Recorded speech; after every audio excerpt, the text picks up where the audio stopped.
Guys, you know that Ayub Khan had assumed the office of a chief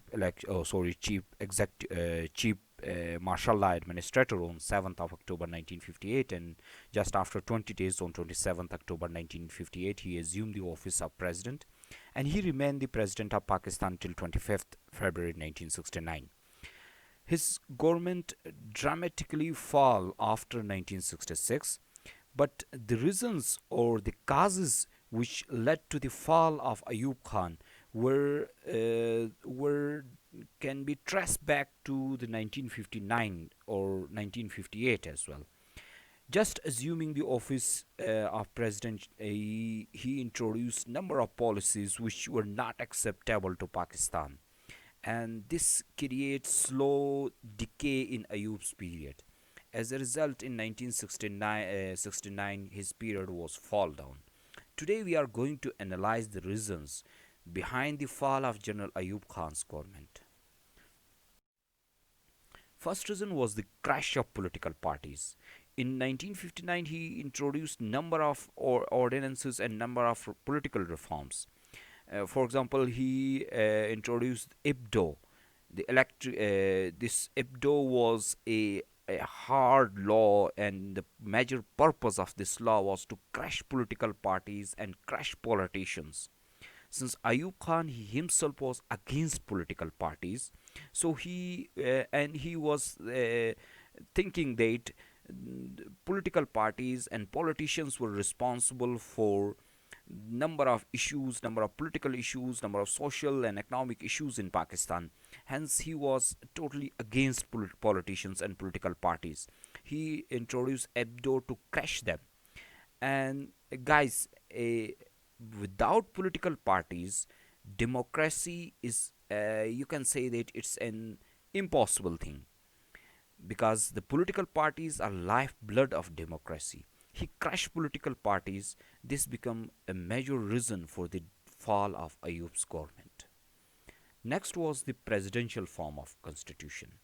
In 1962, Ayub Khan introduced presidential form of constitution, but the taste of people was the parliamentary form of the constitution. People were liking parliamentary form of constitution, but he introduced presidential form of constitution, which was not acceptable to Pakistanis. And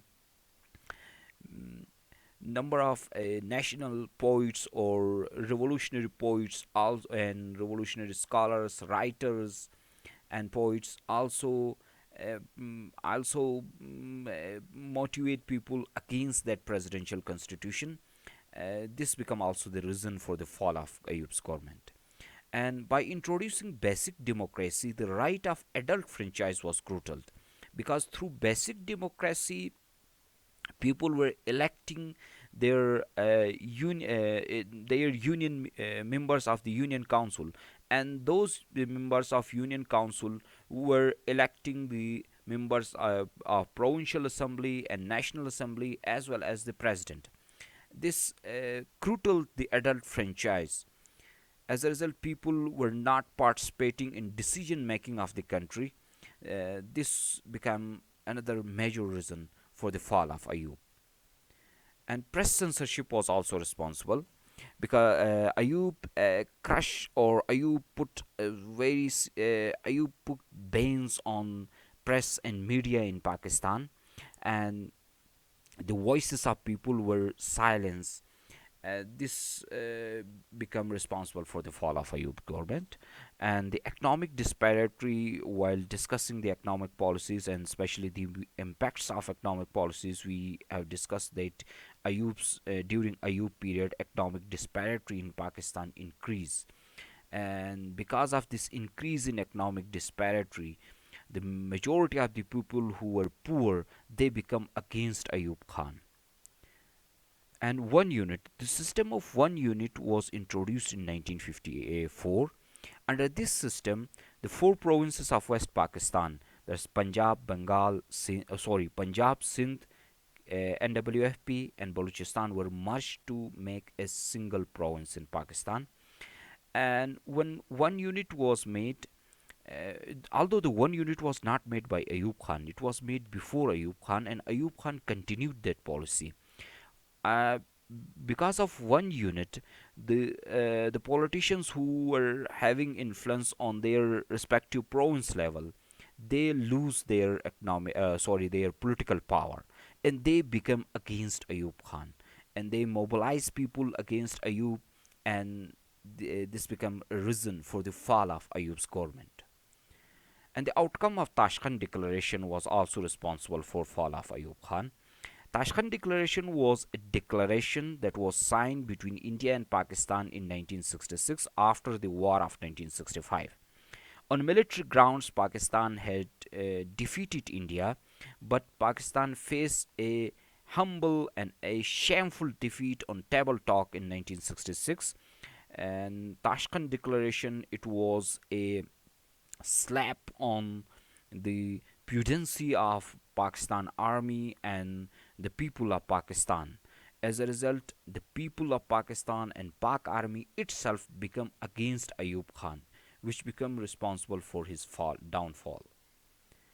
And the resignation of Zulfiqar Ali Bhutto. Zulfiqar Ali Bhutto was was a key figure in the cabinet of Ayub Khan. He was the foreign minister at that time. After returning from Tashkent Declaration in 1966, Ayub Khan resigned from his portfolio and made his own party in 1967, that was the Pakistan People's Party, and he mobilized people against Ayub, and this became also reason for the fall of Ayub Khan.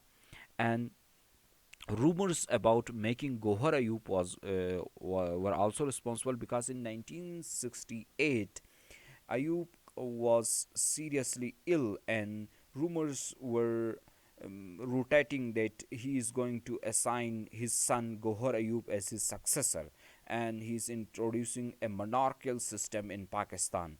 Uh, because of those rumors, we don't know either they were true or not, but there were rumors that he is going to introduce a monarchical system, and uh, he will appoint Gohar Ayub, his son, as his successor.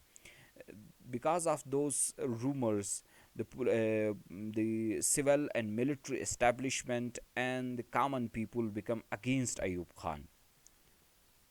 And the withdrawal of military support, this was the major reason, uh, because of outcomes of Tashkent Declaration, and because of the rumors about making Gauhar Ayub as his successor.